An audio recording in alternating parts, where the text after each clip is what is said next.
ஸ்ரீஹி ஸ்ரீமதே ராமானுஜாய நமஹ.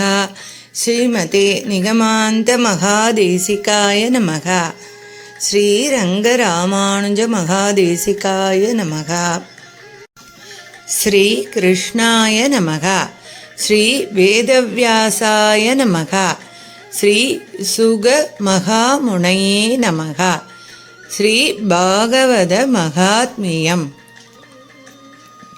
முன்பு ஒரு காலத்தில் சௌனக மாமுனிவர் நைமிஷாரண்யத்தில் சூத பௌராணிகரை பார்த்து நமஸ்கரித்து இங்கனம் வினவினார். வாரீர் மகானுபாவரே, செவிக்கினிய கதைகளில் சிறந்தது எதுவோ அதை எனக்கு சொல்வீராக. அஞ்ஞானத்தை போக்கி ஞான பக்தி வைராக்கியங்களை வளர்த்தி கொள்வதற்கு வழியாது. இந்த கலிகாலத்தில் சமஸ்த ஜீவராசிகளும் இராட்சச பிரகிருதிகளாய் கெட்டு திரிகின்றார்கள். இந்த ஜீவராசிகளை திருத்துவதற்கு உபாயம் யாது? எது எல்லா நன்மைகளிலும் சிறந்த நன்மையோ, எது பரிசுத்தமான எல்லாவற்றிலும் மிகவும் பரிசுத்தமோ, ஸ்ரீ கிருஷ்ணனை பெறுதற்கு எது மேலான உபாயமோ அதை எனக்கு மொழிவீராக. ஆச்சாரியன் மனக்களிப்புருவானாயின் மகா யோகிகளுக்கும் கிடைக்க முடியாத மோட்சத்தையும் கொடுப்பான் அல்லவா? ஆகையால் நீர் என்மேல் அருள் புரிந்து எனக்கு இதை மொழிய வேண்டும் என்றார்.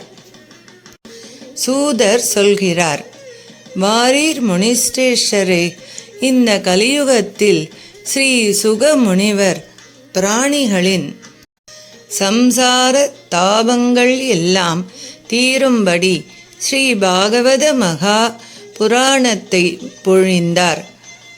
சம்சார தாபங்களால் கலங்கின மனத்தை தெளிவிப்பதற்கு இந்த ஸ்ரீ பாகவதத்தை காட்டிலும் மற்றொன்றும் இல்லை.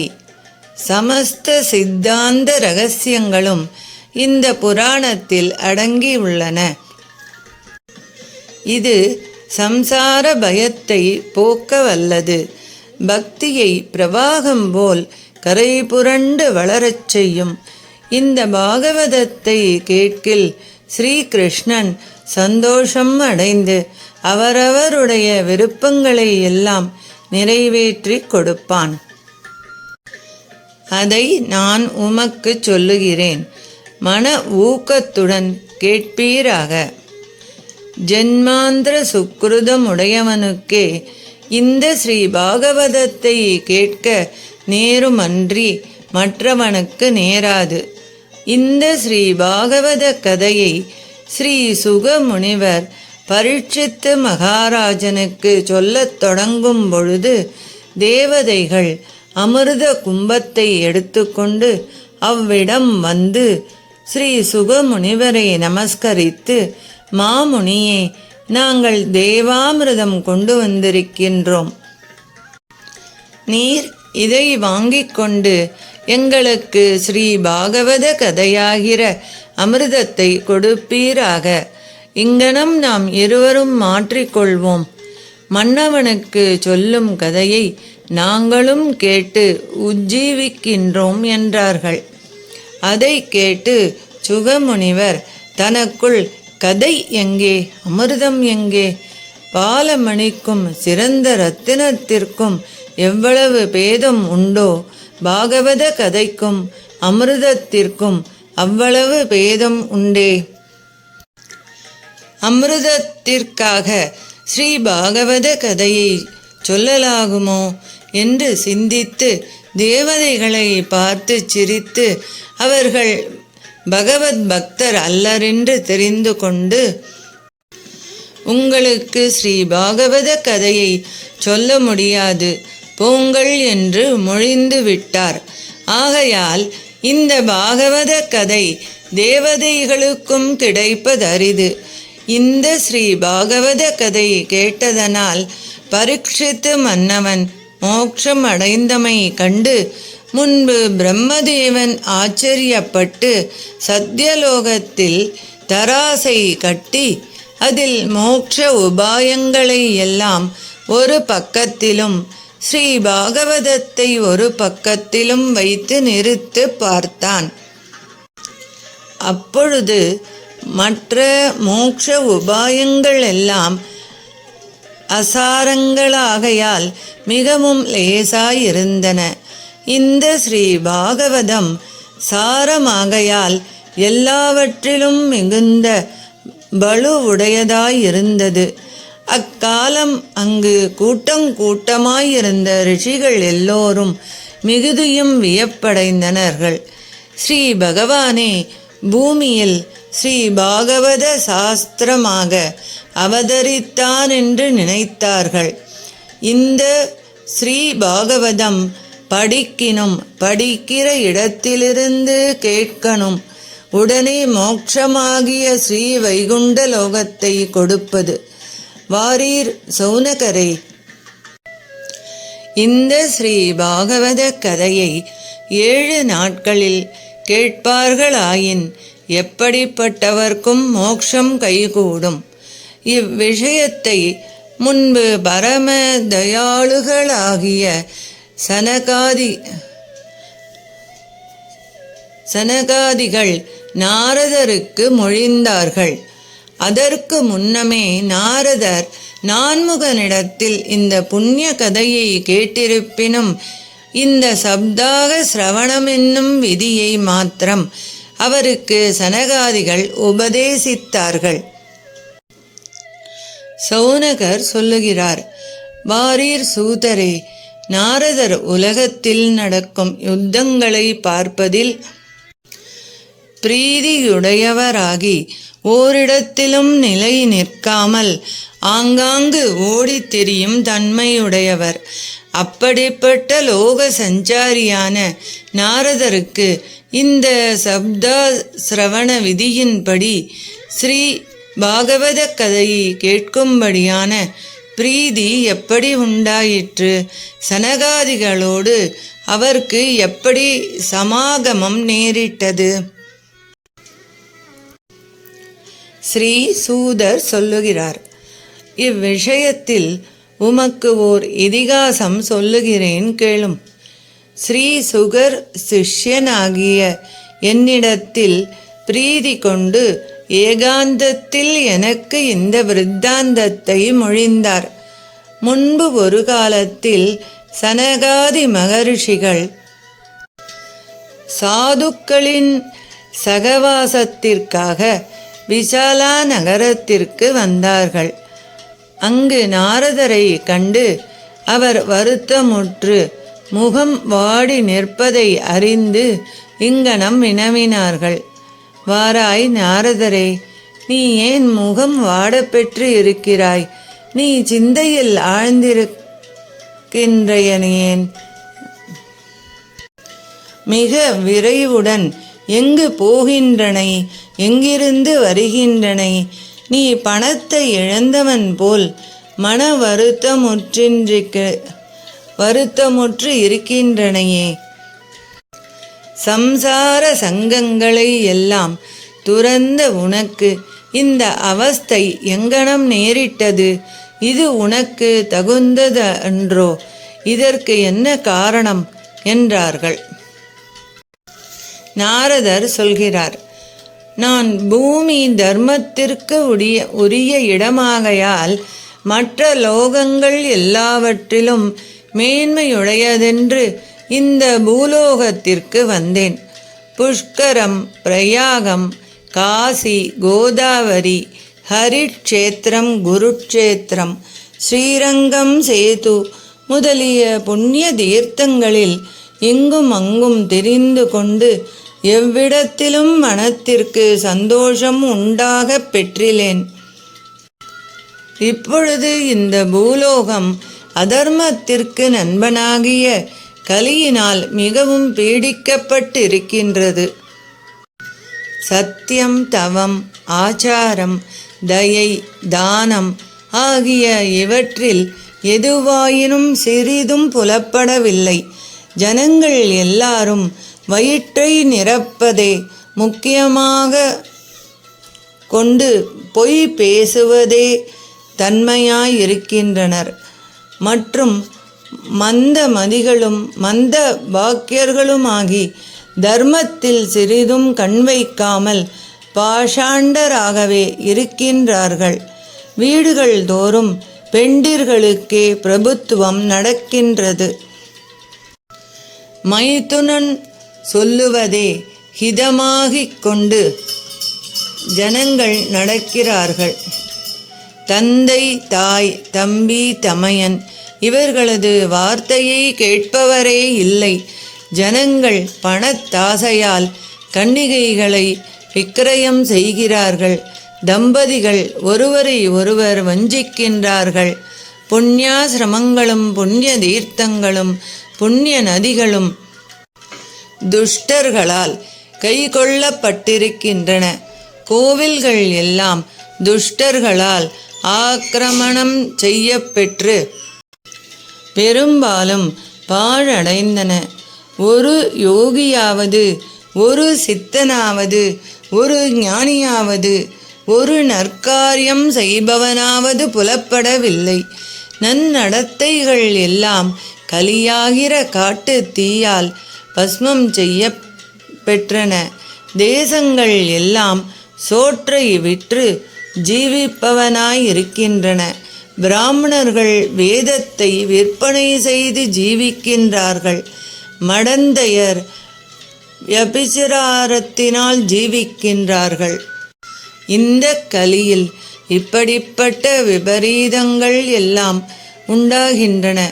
இங்கனம் கலியின் தோஷங்களை பார்த்து கொண்டே பூமி முழுவதும் தெரிபவனாகி ஸ்ரீ கிருஷ்ண லீலைகள் நடந்த யமுனா நதியின் கரைக்கு வந்தேன்.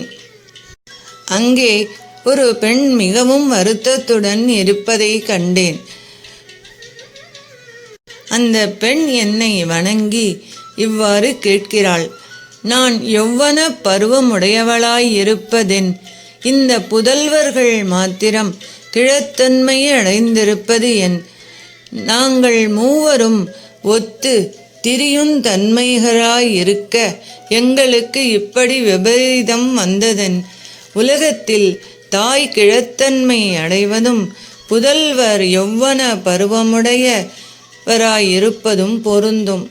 தாய் யௌவனத்தில் இருப்பதும் புதல்வர் கிழத்தன்மையில் இருப்பதும் எங்கேனும் பொருந்துமா? இதனால் நான் வியப்புற்றவளாகி என்னை பற்றி வருந்துகிறேன். யோகீஸ்வரனே, மிகுந்த மதியுடையவனே, இதற்கு காரணம் எதுவாயிருக்கும்? சொல்லுவீராக என்று நாரதரை கேட்டாள். நாரதர் சொல்கிறார்: பாவமற்றவளே, நீ சொன்னதெல்லாம் சத்தியமே. நான் என் ஞான சக்ஷுஷினால் தெரிந்து கொண்டேன். ஆயினும் நீ வருந்த வேண்டாம். உனக்கு ஸ்ரீ மகாவிஷ்ணு க்ஷேமம் செய்வான். சூதர் சொல்கிறார்: அங்கனம் அப்பெண்மணிக்கு சமாதானம் சொல்லி இதற்கு காரணம் எதுவாயிருக்கும் என்று தன் மனத்தில் ஆலோசித்து க்ஷணத்தில் தெரிந்து கொண்டு அம்முனிவர் பக்தியை பார்த்து எங்கனம் மொழிந்தார். நாரதர் சொல்கிறார்: பெண்மணி, சொல்லுகிறேன், ஊக்கத்துடன் கேட்பாயாக. இப்பொழுது கலியுகம் நடக்கின்றது. அது மிகவும் பயங்கரமாயிருப்பது. அந்த கலியினால் சதாச்சாரமும் யோக மார்க்கமும் தவங்களும் பாழாயின. இப்பொழுது ஜனங்கள் ஆசுர பிரகிருதிகளாகி கபடமும் துஷ்ட செயல்களும் செய்கையே தன்மையராயிருக்கின்றார்கள். இந்த கலியில் சாதுக்கள் வருந்துகிறார்கள், துஷ்டர்கள் சந்தோஷிக்கிறார்கள். பூமி துஷ்டர்களால் வர வர பெரும் பாரமுடையதாய் ஆயிற்று. மங்களம் என்பது சிறிதும் புலப்படுகிறதில்லை. இப்பொழுது உன்னையாவது உன் புதல்வர்களையாவது எவனும் கண்ணெடுத்து பார்ப்பவனும் இல்லை. ஜனங்கள் ராகாதி தோஷங்களால் கண் தெரியாமல் உன்னை உபேஷிக்கின்றார்கள். ஆகையால் நீ சரீரம் சிதிலமாயிருந்தனை. பிறகு பிருந்தாவனம் போய் சேர்ந்த பின்பு மீளவும் புதியவள் போல் யௌவன பருவம் நிறைந்தவளாயினை. பிருந்தாவனம் புண்ணியமான தேசம். ஆகையால் அவ்விடத்தில் பக்தி நர்த்தனஞ்செய்கின்றது. இந்த புதல்வர்களும் அவ்விடம் போய் சேருவார்களாயின் கிழத்தனம் நீங்கி சுகப்படுவார்கள். இவர்களுக்கு அங்கு போகும் சக்தி இல்லாமையாலும் கொண்டு போய் சேர்ப்பவர் இல்லாமையாலும் இங்கு ஆதரிப்பவர் இல்லாமையாலும் இவர்கள் கிழத்தனம் மாறாமல் இருக்கிறார்கள். ஸ்ரீ பக்தி சொல்லுகிறாள், வாராய் முனிவரை, பரீட்சித்து மன்னவன் கலியை சிக்ஷிக்க முயன்று அபரிசுத்தமான அந்த கலியை கொல்லாமல் ஏன் ஸ்தாபித்து விட்டான்? கலி வந்த பின்பு சமஸ்த வஸ்துக்களின் சாரமும் எங்கோ போய்விட்டதே.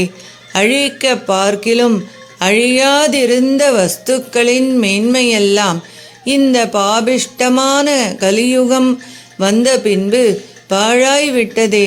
தயாளுவான பகவானும் இந்த அதர்மத்தை ஏன் பார்த்து கொண்டிருக்கிறான்? எனக்கு இது பெரிய சந்தேகமாயிருக்கிறது. இதை போக்குவாயாக. உன் வார்த்தையை கேட்க கேட்க எனக்கு சுகமாயிருக்கின்றது. நாரதர் சொல்கிறார், பெண்ணே, நீ கேட்டதற்காக சொல்லுகிறேன். உன் வியசனமெல்லாம் தீரும்.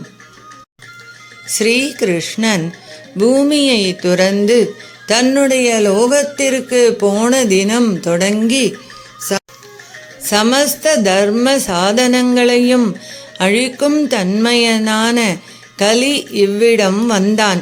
பரீட்சித்து மன்னவன் திக் விஜயம் செய்யும்போது அவனுக்கு அவன் புலப்பட்டு தீனன் போல் அம்மன்னவனை சரணம் அடைந்தான். அப்பொழுது அம்மன்னவனும் தனக்குள், நான் இந்த கலியை கொல்லலாகாது. மற்ற யுகங்களில் தவம், யோகம், சமாதி இவைகளாலும் கிடைக்க அரிதான பலன் இந்த கலியுகத்தில் பகவானுடைய நாமத்தை சொன்ன மாத்திரத்தில் அனைவருக்கும் கிடைக்கின்றது. பல தோஷங்களுக்கு இடமாயிருப்பினும் கலியிடத்தில் இது பெரிய குணம். ஆகையால் இந்த கலியை நாம் வதிக்கலாகாது என்று ஆலோசித்து கொண்டு கலிகாலத்தில் உள்ள மனிதர்களின் க்ஷேமத்திற்காகவே அம்மன்னவன் கலியை கொல்லாமல் விட்டுவிட்டான். பிறகு கலியின் பிரவேசம் உண்டாகி அனைவரும் பாப கர்மங்களை ஆச்சரிக்க இப்பொழுது எல்லா இடங்களிலும் வஸ்துக்களின் சாரம் போய்விட்டது. வஸ்துக்கள் எல்லாம் தோலுரித்த விதைகள் போல் பயன்படாதவைகள் ஆயின. பிராமணர்கள் அற்ப திரவியத்திற்கு ஆசைப்பட்டு வீடுகள் தோறும் நுழைந்து ஒவ்வொரு ஜனத்தையும் குறித்து பகவானுடைய கதையை சொல்ல தொடங்கினார்கள். ஆதலால் பகவத் கதையின் மேன்மை பாழாகிவிட்டது. ஜனங்கள் எல்லாரும் நாஸ்திகராகி மிகவும் பயங்கரமான பாப கர்மங்களை செய்து கொண்டு தாம் ரௌரவாதி நகரங்களே வடிவங்கொண்டு வந்தாற்போல் பயங்கரமானார்கள். இப்பொழுது புண்ணிய தீர்த்தங்களில் அவர்களே வாசஞ்செய்கின்றார்கள். ஆகையால் புண்ணிய தீர்த்தங்களின் மகிமையும் ஒழிந்தது. காமம், கோபம், லோபம் இவைகளால் மனக்கலக்கமுற்றவர்களும் அப்படியே தவஞ்செய்ய தொடங்குகிறார்கள். ஆகையால் தவத்தின் மகிமையும் போயிற்று. மனத்தை அடக்கி வெல்லாமையாலும் பணத்தாசையாலும் பாஷண்ட சகவாசத்தினாலும் சாஸ்திரங்களை அபியசிக்காமையாலும் தியான யோகத்தின் பலனும் போயிற்று. பண்டிதர்கள் கடாக்கள் போல் பார்வையோடு படுத்து கிரீடிப்பவராகி பிள்ளைகளை பெறுவதில் வல்லவராய் இருக்கிறார்களே அன்றி மோட்சத்தை சாதிப்பதில் வல்லவராய் இல்லை.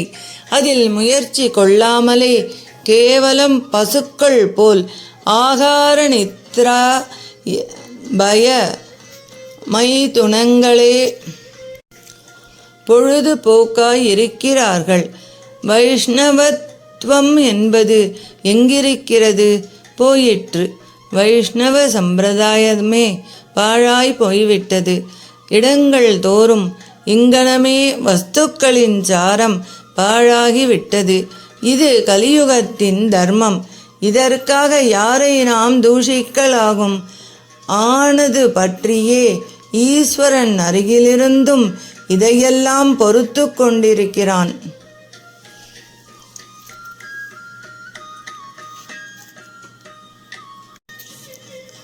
சூதர் சொல்கிறார், இங்கனம் நாரதர் மொழிந்த வசனத்தை கேட்டு பக்தி மிகவும் வியப்புற்று மீளவும் நாரதரை பார்த்து மொழிந்தனள். அதையும் சொல்லுகிறேன் கேள். சர்வம் ஸ்ரீ கிருஷ்ணார்ப்பணமஸ்து. அடியேன் ராமானுஜதாசன். லோகா சமஸ்தா சுகினோ பவந்து. சர்வே ஜனா சுகினோ பவந்து.